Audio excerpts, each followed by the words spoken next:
in their life and in their relationships in very short amounts of time using a system that I call the personality code, which helps you identify and break through your unconscious personality patterns. Originally from Toronto, Canada, and came to find the meaning of life and study the ancient success wisdom of Kabbalah here in the biblical land of Israel.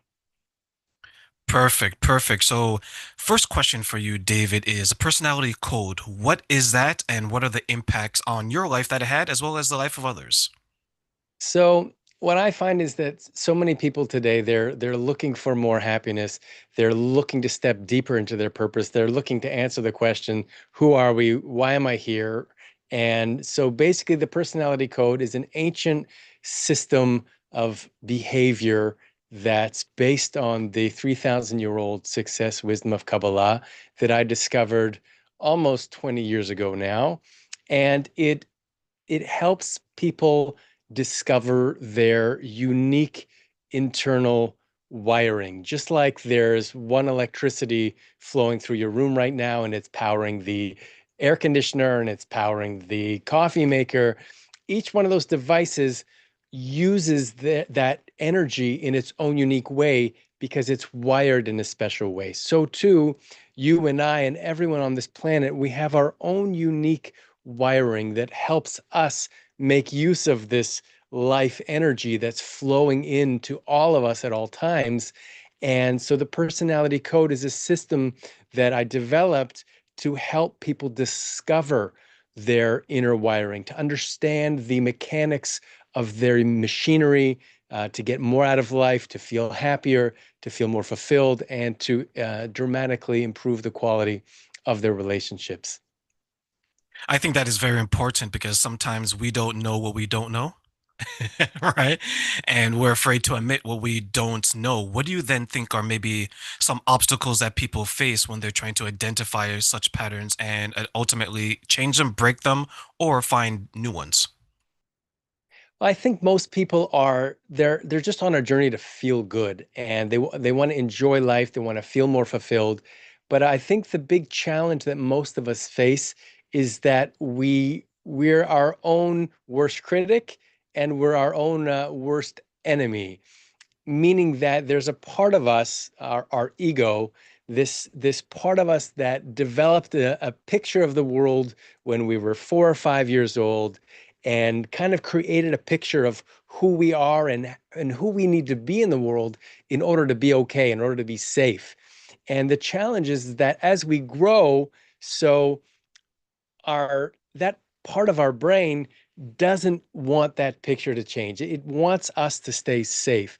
And so the biggest challenge that I find people face on their journey to live a more fulfilling life is that they're fighting against themselves because they're, as much as they say they want to change, they want to grow, they want to achieve success, whatever that looks like for you, on at the same time, there's a big part of us that wants us to stay exactly how we are.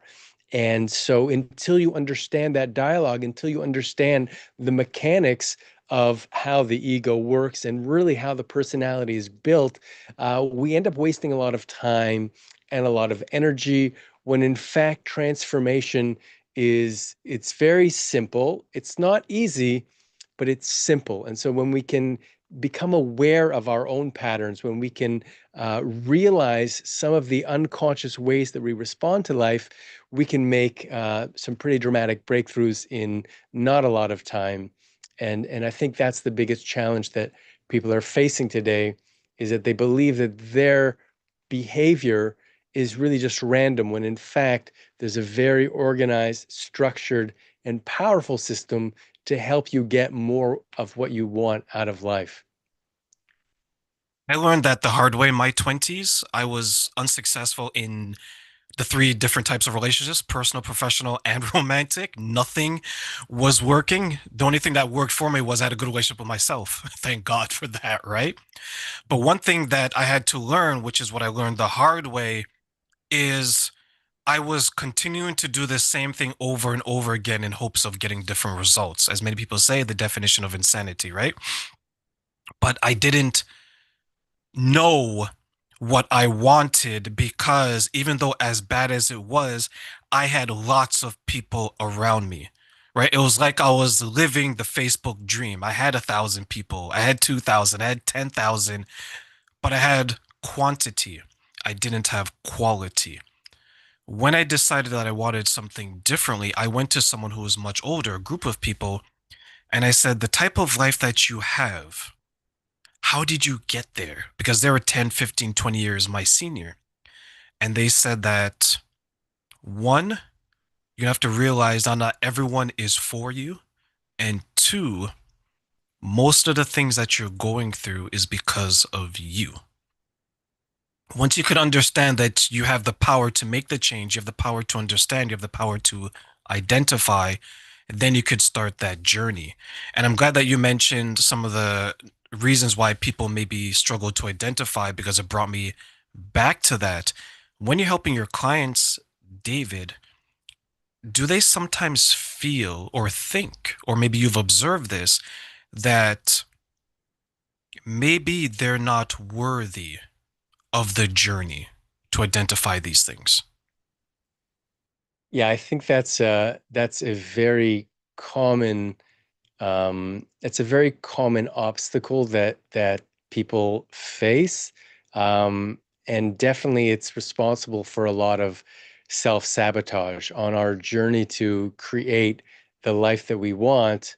A lot of times you'll find that, it's like we kind of look at ourselves and we recognize that we're shooting ourselves in the foot. We're kind of derailing the very thing that we say that we want. And at the very, very core, I think you really touched on it, that a lot of times we don't feel worthy of success. We don't feel worthy of a fulfilling relationship. And the journey of life is really the journey of building more self-love, developing a rock solid, unconditional acceptance for ourselves, warts and all, as a vehicle to break through that wiring that so many of us have, that we believe that we're not worthy. But I think what even deeper, where people struggle, is they don't realize, we're not aware of the fact that we're not good enough, and we end up building these things called personalities, which are kind of ways of presenting ourselves to the world to kind of accommodate for the places where we might not feel good enough. And so part of the work that I do is helping people to kind of break down the layers of how they're showing up in the world, to see which parts of themselves are actually maybe not serving them, and kind of cracking open to discover, where are the places that maybe I don't actually like in myself. And that's the place where we can really tap into a lot of untapped energy and a lot of untapped potential. What are some of the tools that you would use to help people on that journey to tap in and make themselves realize, yes, you are valuable, you are worthy? So on the on the one hand, the power of coaching is that I'm really there as a mirror. And so just through asking questions, I'm really able to reflect to people and help people see what they already have inside. So the beautiful thing about this is there's nothing wrong with you. You're not broken. There really is nothing that you need to fix. But even deeper, if there's some transformation that you want to achieve in your life, if there's some place that you want to break through, the good news is you already have everything that you need inside. And all I'm there to do is to really reflect to you some of what I'm seeing and hearing, because the beautiful thing is that how we do anything is how we do everything. So if there's a place in you that you're not fully accepting of, if there's a place where you're kind of getting in your own way, it shows up in your language, it shows up in your communication. And so by sitting there as a mirror and really powerfully listening to what a person wants to achieve, where a person's struggling, it's so easy to reflect back and help them hear the core of really the change that they want to make, and the wisdom is there. So that's on the one hand. On the other hand, one of the tools that I use and that we touched on is the personality code, which really is a system to help people decode their inner wiring. And Carl Jung says that we have to make the unconscious conscious, otherwise, it will guide our entire life, but we'll just think that it's fate. And so, what's so powerful about this system is that behavior and personality, they follow a very structured order. And so, just like just like if I show you, let's say you're new in Manhattan, and it's just like everything looks the same and you don't know where you're going. But once I show you the route to get to your destination, after a couple of times, you notice it and you see the patterns, the architecture of how the city is laid out. You go to Paris, it's set up completely differently. And so once you understand the structure of how different cities are set up, all of a sudden, when you have that map, it becomes a lot easier to navigate when you're in that place. The same is true with behavior. When you understand this system, all of a sudden, your relationship to yourself improves because you're able to see a lot more clearly where your strengths are, but more importantly, where you get stuck. But at the same time, you're also able to now discover the differences in how other people operate, and what makes them powerful and where they get stuck. And you kind of you get to see behavior in a very structured way, which helps you not only dramatically increase the relationship you have with yourself, but dramatically improve the relationship you have with, in your social life, in your professional life, and in your romantic life. So really a combination of the power of coaching and the power of the personality code system. When you get them to on the journey of the personality code and they're working along with you and they're picking up on these things that, as you mentioned, you're a mirror and you're reflecting back onto them, do some people become anxious and maybe a little bit afraid of what they're seeing? It's interesting. I was speaking with a client today. Was a very successful CEO and has a wonderful family, but they're looking to create, and this is a common theme with with successful people, is that oftentimes their life seems out of control, and it's like they're so busy, there's so many things happening, and while they have everything, they're able to enjoy none of it. And so one of the things that we were talking about was helping them step into some new behaviors, right? To learn how to show up differently to life. And so we were talking about a new behavior, a new way of responding. And he said to me, that makes me really scared. And it's so powerful because, like I was saying before, the ego creates for us a picture of who we are and of what it thinks the world is, at least when we were 5 years old. And it kind of projects that image of us and of the world forward. And it tries to kind of keep us safe, operating within that picture. I know how to respond to life from this persona, from this personality. But as we grow, and so, you want more success, you want more happiness, you want more fulfillment. So we need to make changes. We need to become different people in a way. And so whenever our brain notices us making changes, showing up to life differently, the automatic response is fear, because the brain doesn't know the difference between real danger and an imagined danger. And when it imagines, when it sees you responding to life unpredictably, making new choices. So that's very, very scary because there's no safety there. There's no ability to project, well, how does it look tomorrow? How does it look when I show up as the most successful, healthiest, vibrant version of myself? right? We're not familiar with that. So it automatically brings up this fear. And this fear is designed to hold us back, right? To keep us safe. And that's the whole thing is learning how to use fear instead of a protection mechanism, learning how to use fear as a fuel, understanding that fear is the compass pointing us in the direction of our next level and learning how to respond to it differently because you're going to feel fear, and that's a very, very good thing. When you mentioned fear and then you tied it into success, when I stopped being afraid in the way that you described it as protection for success, is that I changed what was success to me. Instead of it being defined by how other people said I should be successful, I took a step back and I said to myself, and I asked myself, Terrain, what do you need to create, obtain, or obtain to feel like your life is successful? And then, David, as I began to write these things down, it was totally different than what society told me, my family told me, even people that were around me at that time. And once I started to scratch things off of my success list, I felt happier, less afraid, less fearful. But then I see some people struggling with accepting that their view of success may be different than what is shown on, let's say, TV and other things.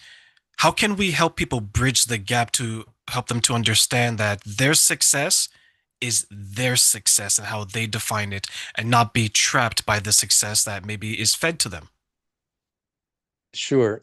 So there is a famous author and psychologist by the name of Nathaniel Branden, and he's kind of like the grandfather of the self-esteem movement. And self-esteem is really, it's the reputation that we have with ourselves. All right. And what he says is that there are three levels of self-esteem. There is dependent self-esteem, independent self-esteem, and then unconditional self-esteem. And when we're children, right, our reputation with ourself, our self-esteem is derived through how other people see us and how other people treat us. So we see ourselves according to how our parents and our caregivers see us. Okay. And oftentimes we don't get enough dependent self-esteem. We don't get to develop an adequate sense, a healthy sense of who we are. And he says that in order to ascend to the next level, we need to first get enough of the previous level. It's epigenetic. So we have to, in order to transition to independent self-esteem, this is where my self-image, my reputation with myself is derived internally, right? Exactly what you're saying. So how do we get there? The challenge is that so many of us were not given enough dependent self-esteem. We weren't raised into adulthood with a healthy sense of who we are. And what happens then is that we end up getting caught in the endless cycle of seeking validation, looking to others and their opinion of us to feel good about ourselves. And the same comes with the definition of success. If we don't have a healthy level of independent self-esteem, then our sense of self is being generated through the behaviors and the input we're getting from other people because we're stuck in that loop, right? We're still looking to other people to tell us how good we're doing. And so the real jump that we need to make in order to really to graduate and to start living as confident people and confident adults is we have to stop comparing ourselves to other people and and comparing our sense of self to how other people see us. And we have to start comparing ourselves to ourselves. We have to start generating our sense of self from the inside. And so when it comes to success, so often everyone's caught in that pattern of seeking validation. And so we're we're taking on the definitions of success that we were given from society. But the truth is that all growth is counterintuitive. It's the opposite of what we think. And really, success is like this thing that people want to achieve. But the problem is that most people want to achieve success and avoid failure, right? They want success and not failure. But success actually doesn't exist. Success is just the word that we've given to the result, to what happens when you step out towards a goal and you're prepared to make mistakes and you make mistakes and you learn from them and you continue to iterate and to grow, and all of a sudden you've achieved some some results, and we call that success. But it's not independent of this thing called failure. Success is kind of like the flag on the top of the mountain, but the mountain itself, that is failure. And failure is a very good thing. So we need to reorient our relationship to what is success, what is failure. And actually, it's the opposite of what we're taught, because failure is what creates success. I like the way you put that because that then allows the person not to be afraid to fail, right? But to be appreciative of it, to understand that in your example, right, the mountain is the failure. You may climb up, you slip. You may climb a little bit further, then you slip again. But once you climb it and put your flag on it, you've achieved something. Is that perspective hard for people to grasp, to accept that failure is not a bad thing, but something should be embraced? It's part of the rewiring that I do with people. It's like we're all running the 1.0 version of our operating system. It's like we're all kind of running Windows 95 or Windows XP, And so every year, a new cell phone comes out, every few months a new version of iOS or Android comes out, and we're constantly upgrading. But how often are we actually upgrading our own operating system? And so the way that we do that is we are learning. I teach people to become conscious of and to discover their unconscious wiring, their unconscious beliefs. And when you start seeing some of the beliefs that you have about yourself and about the world, then we can start rewiring them. And so that's it. It's simple, but it's not easy. And it's like you can't. Now the new year is coming, and like everyone is going to be making New Year's resolutions, and so many of them I know are, I want to get in shape, I want to lose weight, I want to eat better, right? Because I want to feel better and I want to look better. But the challenge is that in order to achieve that result, we've got to make new choices. I can't keep eating ice cream on the couch every night watching TV till 11 o'clock at night and achieve that. I've got to make some new choices. So it's about learning how to create a new relationship with four very important things. I call them the four cuffs. All right. Cuff stands for comfort, uncertainty, failure, and fear. And most people, most of us have been raised in a world that teaches us that comfort is good and that should be our goal, that uncertainty is bad and should be avoided, that fear is also an unwanted and unnecessary experience that we should avoid, and that failure is the opposite of success and you should avoid it. But if we want to make any change, if we want to achieve anything, anybody who has ever achieved anything amazing in the world, they have a completely opposite relationship with these four things. And so when we step out of what's familiar to us, yes, terrain, the journey is uncomfortable, the journey is scary. But if you want to transform your life, you have to be willing to step into uncertainty, to get comfortable being uncomfortable, to increase the level of uncertainty that you're comfortable with, to embrace the creative power of failure, and to use fear as your compass. And so it's challenging, but you don't have to do it alone, right? And this is why making change on our own is so difficult, because it's like you're stepping into a new reality, you're stepping into a new identity.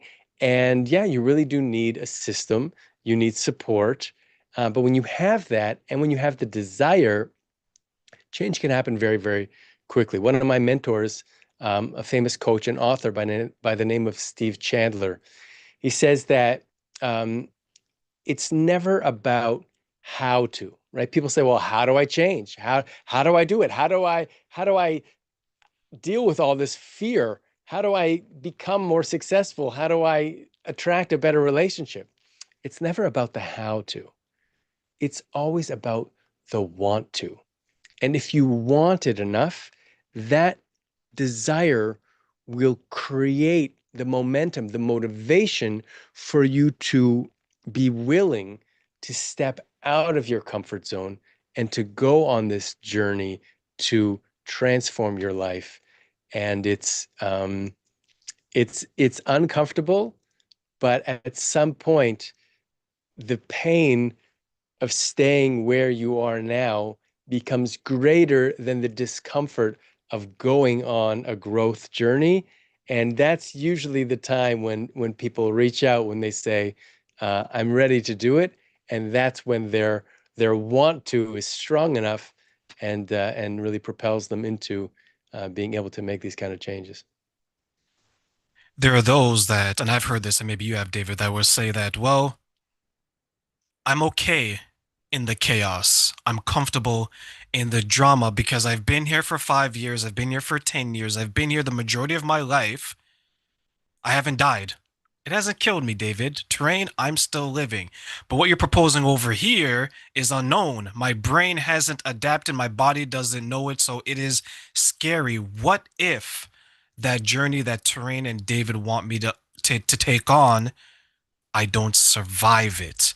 Because some people, the way that they're wired is that the unknown is more scary, to your point, than what they're going through here. And I think sometimes, like, a graph for those who are taking us back into school, where there's like the line graph where it slowly continues to grow up, and then you have to come to a point in your life where the pain of being comfortable, of being in that situation, is far greater than the growth. Some people may get there in their 20s, 30s, 40s, or 50s, and unfortunately some people may never get there. How can we then help them to understand that it's not scary? David is out there to help you. Terrain can help you. Many others can help you. But first, to your point, you're going to have to want it, because we can give you all the tools, but if you don't want it, you're not going to make it. So the beautiful thing is that we live in a magnetic universe. And according to Kabbalah, every one of us is here for a reason. We all have a purpose, we all have a mission. And the beautiful thing about that is that the creator is always sending you exactly what you need. And oftentimes we don't get what we want, but we always get what we need. And so I'm not here to tell people that they need to change. I'm here for the people who are ready to make a change and who resonate with, what I'm saying. But the beautiful thing is that we are all here to grow. We all have our own mission, our own purpose, and that purpose is very, very important in the world. And we live in a world that has been perfectly created, where we're always attracting the people and the situations that we need, that will shine the light on exactly what we need to do to evolve. And sometimes, it's like you can Yeah, we're taught growing up, you don't cross the road on a red light, and you can follow the advice when you're given it, or you can, maybe kind of try and you'll learn it the hard way and you'll get a scare. And at some point, if you don't learn the lesson, at some point, if you keep crossing on red lights, at some point you're gonna get the lesson, and it's gonna be harder maybe than it needs to be. But in the end of the day, we're all getting the lessons that we need, and we're all attracting exactly who we need to attract. And the only question is, when do you wake up and listen to the call that the creator is sending you? And because it's always in a whisper, but at some point, and look, this is what our 20s are for. Our 20s are for, falling all over the place and trying to figure it out. Our 20s are searching. Our 30s, we tend to get a little more clear about who we are. And then in our 40s tends to be, you know, really solidifying and strengthening the roots of that purpose. But everyone is we're all being guided, and the question is, how sensitive are you to the guidance that you're being sent? And some people awaken in their 20s, and some people awaken in their 30s. And I have clients. I've had, one of my clients was a very successful influencer in his 20s. I get, multimillionaire CEOs in their 30s. I have people in their 50s. It's everyone is on their own journey, and it's all perfect. And when your time when for awakening comes, you'll know. And that's the beautiful thing about this world, is that the guidance is always coming, and we just have to pay attention. And at some point, when we're ready to listen, that's when we can really make some significant jumps in our life. For those who are in a relationship and they're along on their journey and their partner is doing the work as well, what do you see that maybe in general can be some of the impacts to someone who is more sensitive to that whisper and who's hearing it and embracing it, and someone else who maybe is distracted and not able to be as sensitive to hearing it as their partner? So I think one of the biggest challenges in relationships is that we get distracted and sometimes focus on trying to change our partners or help our partners grow. And that's the first mistake. The best partnerships, the best relationships are relationships where each person is responsible for their growth journey. They're in charge of the goals and the direction of their life, and that each partner is there to support the other person in becoming the greatest version of themselves. But the focus is always has to be on us, because the only person that you can ever change is yourself, and that's already a handful. So if if one person is more interested in growth than the other, so it can kind of feel like the trajectories of their relationship might be diverging. But I always say that we have to keep the focus on ourselves, and we have to become the person that we want to become. And too often we're trying to train our partner to kind of behave in a way that is easier for me to deal with. But that's actually the opposite. Our partner is always going to shine the light on the place that we need to grow. And that's what's going to bring up the triggers, right? But the triggers are the opportunities to become aware of where we go unconscious. That's exactly the thing that triggers you into anger or frustration about your partner. That's exactly the place where you need to focus. That's your work. So I think that if the partnership is aligned, and beautifully, some partnerships are aligned and they spend their life together, and some relationships are aligned for a certain time and then they're not. So our focus has to be on ourselves. And if you are focused on your growth journey, and if you're doing your work, then you'll be an influence for your partner to change. And maybe that will spark an awakening. But we really have to just be sensitive to ourselves. And when you're in a relationship, you want to be asking yourself the question, is loving this person the deepest expression of my soul's mission in the world right now? Is supporting this person, is giving to this person and helping them to achieve their goals, is supporting them on their journey, the deepest expression of what I feel I'm here to do in the world vis-a-vis my romantic relationship? And if you answer yes, then that's great. But at some point, if you feel that, your journeys are just diverging and you're doing your work, it's going to influence your partner to become, to change, to grow.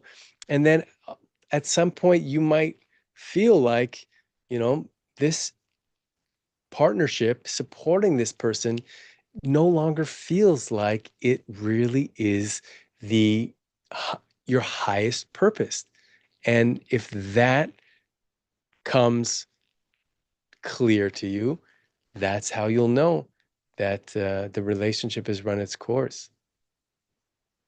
I shared with someone that I was working with that conflict resolution in any relationship, but we're talking about romantic now, will reveal a lot about yourself, your partner, and that relationship. To your point, if both are working to be the best version of themselves, ultimately the relationship should benefit, right? Because the path is clear. You may have one person a couple of paces ahead of them, and then that person falls back, but they're both aligned, as you mentioned. And sometimes the road can be winding. It could be that you both go a separate way, then you meet back a couple yards down the road. But the problem that I found in the women that I work with is, to your point, David, they would say, Terrain, I'm going to do all this work with David because my partner's going to love me better.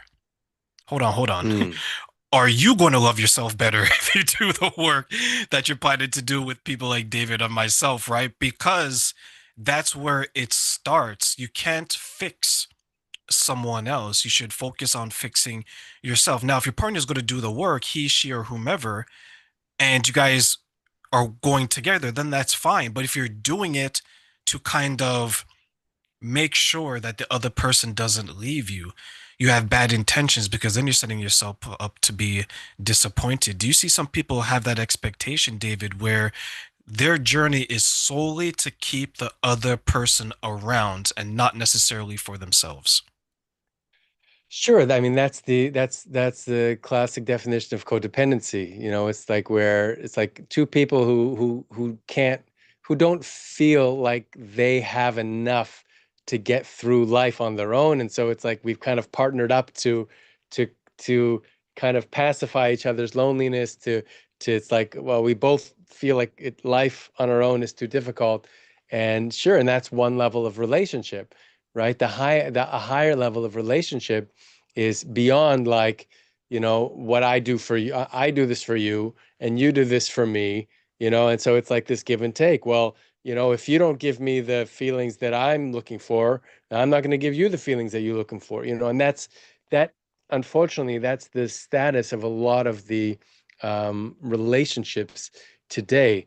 The highest level is really, it comes back to ancient Hebrew word for love is as ahava, and the root is hav. It means give. Hav is to give, and this is why we love our children so much. Why we have so much love for our children is because we only give to them. Our children are a constant source of need, and we choose, right? We choose to love them and we choose to give to them and we choose to, sadly, some parents choose not to, and they leave the children, God forbid. But when we make this choice to love our children, to give to them, it we feel a tremendous sense of love for them. And that's only because we're giving.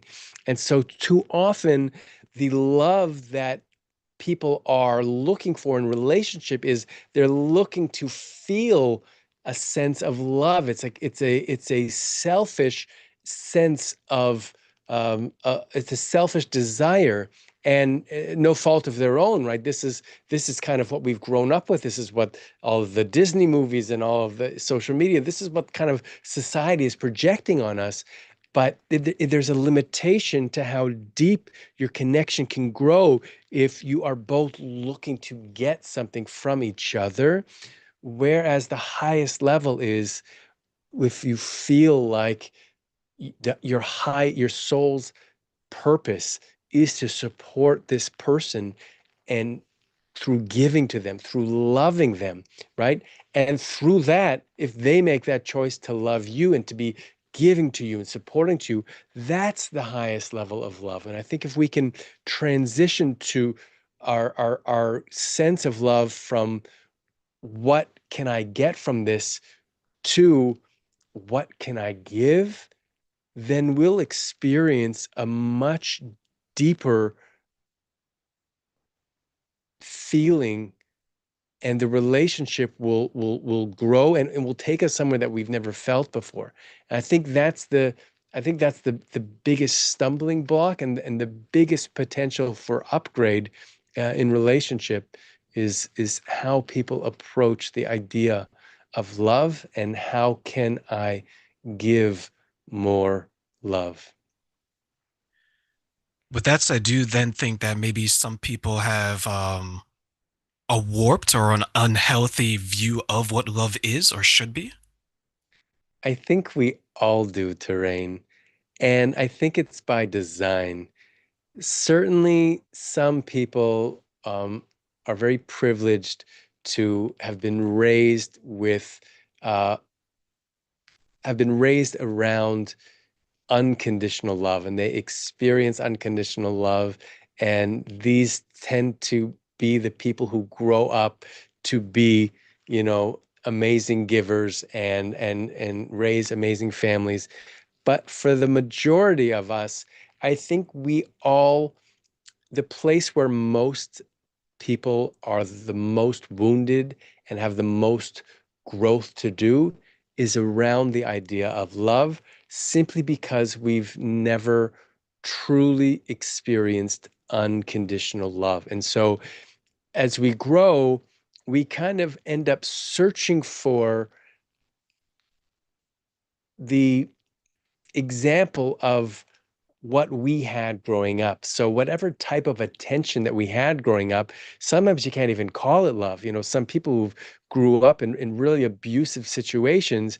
So why do they end up attracting and getting into abusive relationships? It's because our our brains are, it's like we're kind of just blindly feeling around in the dark for this thing called love that none of us have really ever truly experienced. And we're trying to climb our way higher towards a more fulfilling sense of it when never actually having experienced it in our lives. And that's why I say love is really the deepest secret of the universe, because I can I can tell you what it is, like Coca-Cola, right? Coca-Cola is a secret. I can tell you what it looks like, I can tell you where to find it, I can tell you the ingredients, but even if you're looking right at it, it's still an absolute secret until you go for yourself and have the experience of actually drinking it. And then you kind of get the secret of Coca-Cola, but it's still a secret. And I think it's the same with love. It's that we're all trying to gain an understanding of how to experience it and grow, but none of us really know what it is, because none of us have truly had that experience growing up. And so I think it really is, if we have to kind of define what is going on this planet, what is the purpose of life, I would say, from my experience, that there's a collective journey towards giving unconditional love, learning how to experience and to see ourselves as the source of love, and to that we are all on a journey to love more, to give more love. And at the same time, the first place that we all need to focus is learning how to develop unconditional love for ourselves. And that's what's so hard, because most of us were raised and we were rewarded for certain behaviors. And then we were kind of rejected when we behaved in a different way. So we learned that there's parts of us that are good and worthy, and parts of us that, I don't want to show the world. I don't even want to show myself. But the truth is, there's nothing wrong with any of us. Everyone's just doing the best that they can. And our first responsibility, if we want to really show up deeper for our partners and our family and our children and for the world, the first place that we have to start is learning how to love ourselves unconditionally. And the more that you can love and accept yourself, even when you fall short, especially when you fall short of your own expectations, that will enable you to hold space to accept and to love people even when they fall short of your expectations. And I think that's the purpose. I think that's the goal. And I think that's the one mission that we are all struggling towards. And I think it's beautiful. I will agree. I think love and the pursuit of that unconditional love. As children, we all know what conditional love is, right? Get an A plus, I love you. Do well in sports, I'll validate you. I remember asking someone, this woman, I asked her, "What do you think love is?" Because she was having a hard time with her relationship. She said, "Terrain, love is a man that has big hands and he's 6 feet tall." I'm like, okay, that's love to you. Then I asked her the question, have you ever been with a man? Have you been in a relationship with a man that has these features? And she says yes. And then I asked her a follow-up question, did it feel like love? And she's like, no. So if it doesn't feel like love, why do you think it's love? And it goes back to your earlier point about the rewiring. I think sometimes we have taken something from our childhood that maybe made us feel safe, or maybe that is our baseline, and we project it into our adult life, saying that a person that looks like this, and this has to be love because I was taught at a young age it was love. When it comes to the rewiring now, how can we help them to change their perspective on what love is? Because to your point, so many of us have an unhealthy view of it, but we just can't let it go. The beautiful thing is that it's very, very simple. It's not easy, but it's incredibly simple. It starts with seeing the parts of ourself that we don't like or we wished were different. And if you're asking yourself, well, how do I do that? All you have to do is notice the places or the circumstances where you get upset, where you get angry, where you get sad, where you get triggered. That is always going to be your way in. And this is why I say most people, when they get triggered and they get angry or they get upset and they get triggered, so they they get angry at somebody and they try to train them, hey, don't speak to me that way or don't do that thing. But it's actually a missed opportunity, because anytime that you're getting triggered, this is an opportunity for you to explore, why did I get so angry? Right? Somebody made a comment, or somebody said something about how I looked, or somebody was late for a meeting, and And why does that make me upset? And that's going to be your way in to discovering some of the places that maybe you're not in acceptance with yourself. And for those of you out there that are parents, are you a parent? I'm not a, what do they call me? I'm a dog parent, but not a human parent. I don't All have any right. children So, myself. so the beautiful thing about being a parent to a human, because I think it's a next level, that when we're parenting our children, we're also parenting ourselves. And so I've got four children. The oldest is 20, but when they were small, it was like I was still very much and am still very much on my growth journey. And as I would speak to them, I would learn to speak to myself the way that I speak to my 5-year-old son, with the patience. And so whenever I fall short of my own expectations, or whenever we make a mistake, right? That is a way in to seeing how we feel about ourselves and how we treat ourselves. And so the first way to really up level your level of self-love is to to pay attention to how you respond to yourself when you make a mistake. And the way you speak to yourself has everything to do with how much you will love yourself. And so, learning to love yourself, really at its core, is learning how to speak to yourself kindly, the way you would speak to a 5-year-old, with as much patience and as much tolerance. And when you make a mistake, and a stupid mistake, and you get on the wrong bus and you're late for the meeting, or you left your wallet at the store, and like big stuff that really is important and really is, and if I could have just done that differently, then oh, I wouldn't be in this situation. You're so beautiful. You're just doing the best that you can. Yeah, that's really challenging situation, but you're going to get through it, and you're doing the best you can.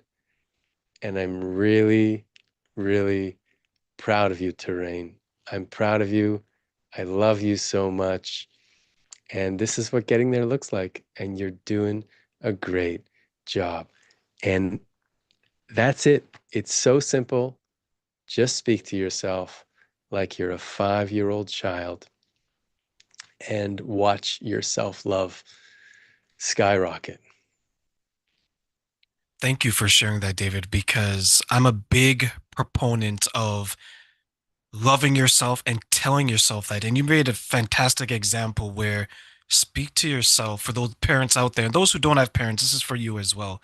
Speak to yourself like you would speak to your child, with the patience, with the care, with the understanding, and of course, with the love. But make it unconditional love, not conditional, because we need to break that as well. And we touched on cycles, we touched on patterns, and so many of us have that as our baseline where it's do what I say, do what I will tell you to do, and I will love you versus I just want to love you because I see that the effort is there, that you're trying.